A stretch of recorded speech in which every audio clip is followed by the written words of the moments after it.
Shalom, Kol Haloyim, Yahweh, Ba'ashem, Yahushai, Ba'ashem, Rachakudash. Double honors to our apostles and elders of Great Millstone, peace and blessings to the elect. So I got this article from CNBC. The title says, "The salary you need to be considered middle class in every U.S. state. It's close to 200,000 in two of them." This article was written on May 16th, so only about 2 weeks ago, so this is very, very recent. I'm not going to read through the article, but as you can see, the states are listed here in alphabetical order. I'm just going to skim through, and you can find your state. All right. California, between 61,000 to 183,000 to be considered middle class.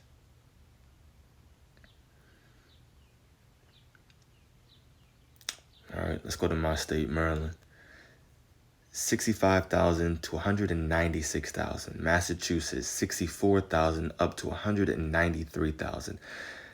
And the range, the top of the range is really what catches my eye. So you mean to tell me that I guess based upon how the economy is moving, with rent increasing and the price of food and everything increasing, but of course, it's not like jobs are paying more.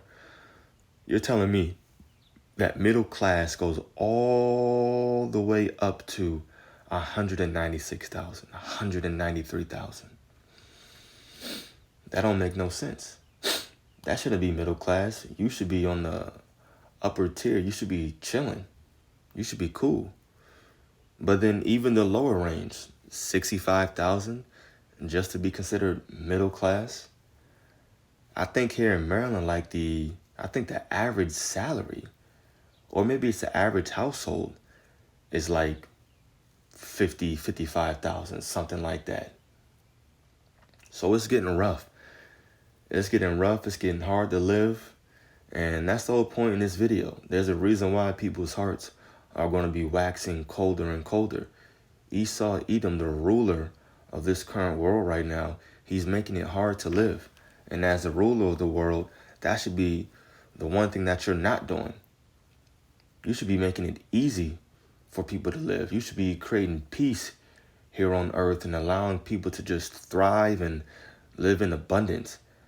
But now, what it means to be middle class is the bottom part of being middle class is just increasing.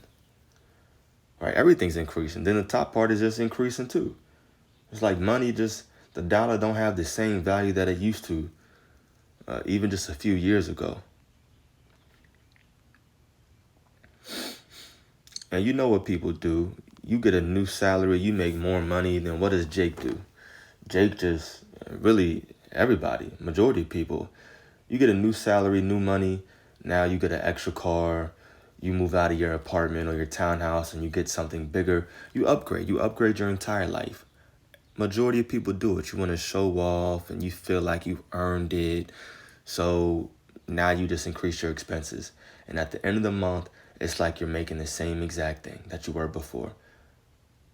You're left over with the same amount of money. You just have a bigger house now. You have a second car now. So you increase your expenses because your salary increased. People are not going to just maintain a humble life. Hey, you know what? I got an increase from 120 to 180. I'm gonna sit here in this townhouse, or I'm gonna stay in this apartment and invest my money. That's not majority of people, right? That's hard to do. New Jersey, 64,000, 194,000. Just scrolling through so you can catch your state. That's all. Boom. Wisconsin and Wyoming with the 144. Yeah. So that's it. That's the article. It's just getting harder and harder to live. That's all. And there's a reason why. This is the reason why. Or as a matter of fact, let me read this real quick. I sent this picture to myself. As you can see, the Elder Yashawamba posted this. Posted it probably 2 weeks ago when this article came out. But this lady says, I have a master's degree, 16 years of experience, work 2 extra jobs. So on top of her being a teacher, right? She works 2 extra jobs and donate blood plasma to pay the bills. I'm a teacher in America. So she's a whole teacher, not a half. She's a whole teacher here in Babylon the Great. 16 years of experience, and she has to get 2 extra jobs and donate blood plasma just to pay her bills. Oh, and how could I forget her lovely master's degree? She's struggling. She's done. You know she's stressed. You know she's upset at society, the economy, probably blaming it all on Biden. Like, I mean, as you should. He's the president, right? I guess, whatever. But she's pissed. And rightly so. She should be here chilling. She has a so-called great education. She has lots of experience. And in her mind, hey, I'm doing something great. I'm a teacher. She should be cool, chilling. But she's struggling. And she's probably making in the 6 figures with her experience. But that don't matter. That don't matter. Because what it means to be middle class is just increasing. That's all she is. That's it. Here we go. This is Job 20, verse 22. In the fullness of his sufficiency, he shall be in straits. This is talking about Esau, Edom. When he thinks that he's about to fulfill his NWO, he's about to micro CHIP everybody, he's going to be in straits, in a position of difficulty. It says, every hand of the wicked shall come upon him. And of course, we know that word wicked in the Hebrew is aimal. As a matter of fact, I'll just get it for anybody that hasn't seen it. But we go into it all the time. As you can see, this word aimal. I, ma, and a la. And the ma and the la connected, so it's pronounced aimal. And it says laborer. That's your middle class, your working class people. Dang. Sufferer. Damn. Labor, sufferer, workman. Because that's what's going on. Lady got a whole job as a teacher, 2 extra jobs, and then she got to donate her blood, a part of her body, just to pay the bills. She's suffering.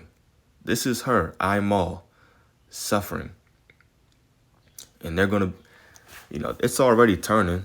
People's heads are turning. They're figuring it out. But even these lower class, middle class Edomites, they're getting upset at these upper elites, these bankers. They're figuring things out. They're going online, doing a search, figuring out who's in power and why things are the way it is.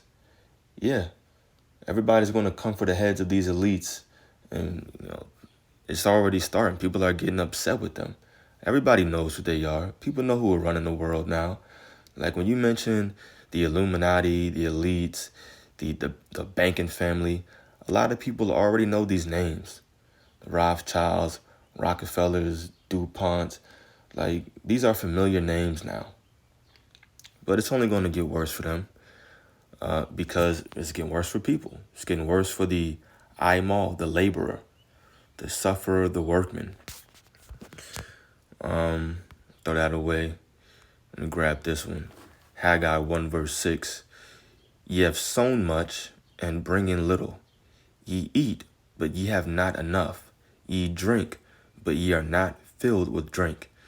Ye clothe you, but there is none warm. And he that earneth wages to put it into a bag with holes. Now, of course, this happened back then, but this is also something relevant today, especially concerning the tribes, the so-called blacks, Hispanics, Native Americans. This is all that's happening to us because majority of us are in that middle class. Yes, of course, you have your Jakes that are in the upper class, Jakes that are even higher than that, making your millions, multi-millions, billions. But for the majority of us, this is how it feels because this is what's happening.